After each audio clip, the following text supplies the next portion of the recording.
तो आपका जो फर्स्ट क्वेश्चन यहाँ पे आता है, 74 ईयर ओल्ड वुमेन है, इमरजेंसी में आई है, 2 दिनों से उसको लेफ्ट लेग पेन हो रही है, नमनेस है। फिर उसके बाद उसकी हिस्ट्री में एटल फिब्रिलेशन और हाइपरटेंशन है। इसका जो लेफ्ट लोअर लिम्ब है वो पेल है, कोल्ड टू पल्पेशन है बिलो द नी। जो आर्टीरियल डॉपलर अल्ट्रासाउंड आपने किया उसमें आपको थ्रम्बस मिला है। लेफ्ट फेमरल एम्बोलेक्टमी आपने बाद में की है। पोस्ट प्रोसीजर मतलब जब आपने प्रोसीजर कर लिया, एम्बोलेक्टमी कर लिया, उसके बाद आपको डोर्सल जो पीडस और आपके जो पोस्टीरियर टिबियल पल्सेस है वो पल्पेबल है। कुछ घंटों बाद the patient gain to experience wear left cuff pain. और repeat examination the left cuff is swollen tense tender and pain worsen with dorsiflexion of left foot. The distal pulses are also absent. Physician suspects injury of the reperfused muscles in part due to overproduction of reactive oxygen species. Which of the following enzyme is most likely help to neutralize these toxic molecules? So first of all, we have to understand the question. ठीक है, देखो, जब भी exam का आप लोगों ने question read करना है, मैं आप लोगों को यहाँ पे पैटर्न बताने लगा हूँ, आपने उसको फॉलो करना है। फर्स्ट ऑफ ऑल आप लोगों ने रैपिडली जल्दी से लास्ट लाइन को रीड करना है। Which of the following enzyme is most likely help to neutralise the toxic metabolite. तो मुझे थोड़ा सा आइडिया हो जाएगा what the question is asking from me. ठीक है, मतलब क्वेश्चन मेरे से एंजाइम का पूछ रहे हैं, एंजाइम के फंक्शन का पूछ रहे हैं, फिजियोलॉजी का पूछ रहे हैं। बाज दफा होता है वो आपको यहाँ पे लिख देते हैं कि विच of the following is mechanism of action of this drug. तो आपको ड्रग का मैकेनिज्म ऑफ एक्शन पता होना चाहिए। तो आखिरी लाइन में आपको थोड़ा आइडिया हो जाता है। जब आपने आखिरी लाइन पढ़ ली है उसके फौरन बाद आप पूरा क्वेश्चन रीड करो।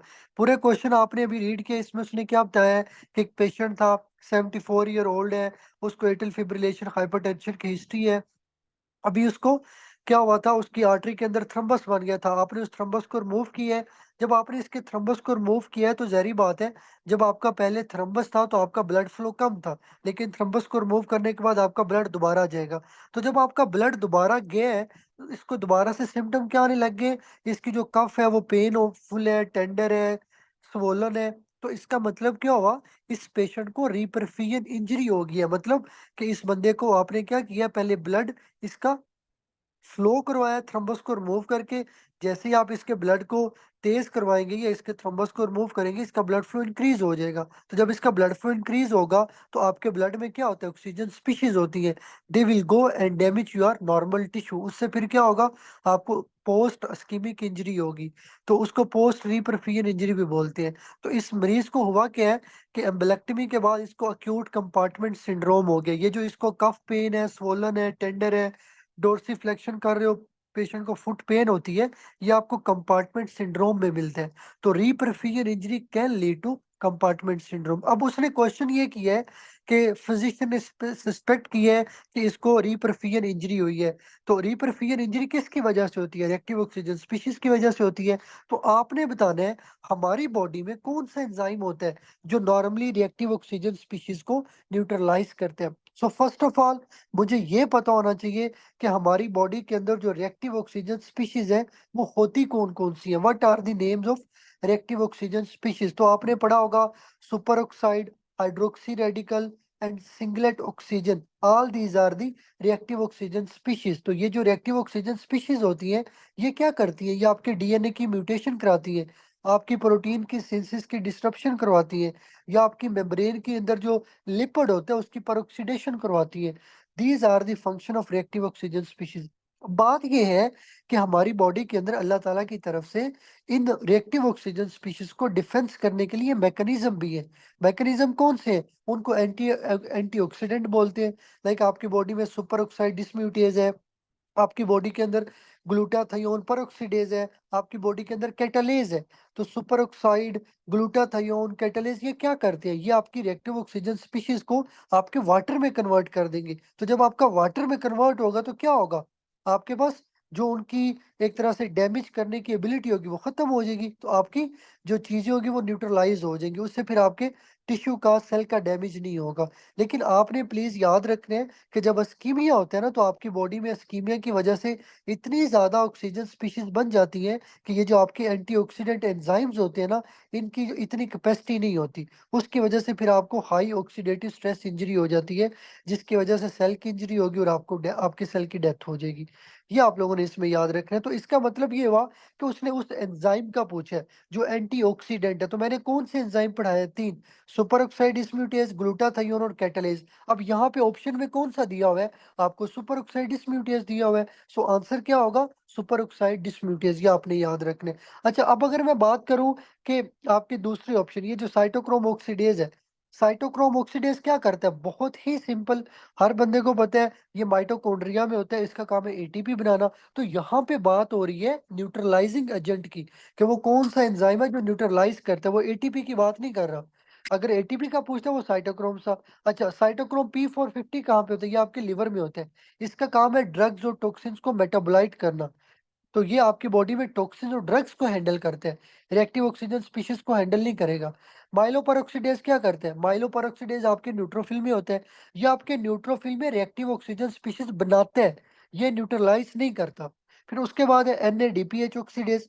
तो NADPH ऑक्सीडेज क्या करते हैं? ये बेसिकली आपकी बॉडी के अंदर जो बैक्टीरियल डिस्ट्रक्शन होती है आपके फेगोसिटिक सेल के थ्रू, उसके अंदर ये पार्टिसिपेट करते हैं। तो इसका भी रिएक्टिव ऑक्सीजन स्पीशीज के अंदर जो है ना वो कोई फंक्शन नहीं है। बाकी ये नेक्स्ट आपकी जो है ना वो सारी यहाँ पे डिटेल दी हुई है। बट ये डायग्राम भी आप लोग रीड आउट कर सकते हैं, ठीक है। इसके अंदर उसने बताया हुआ है कि आपकी बॉडी में रिएक्टिव ऑक्सीजन स्पीशीज कैसे बनेगी।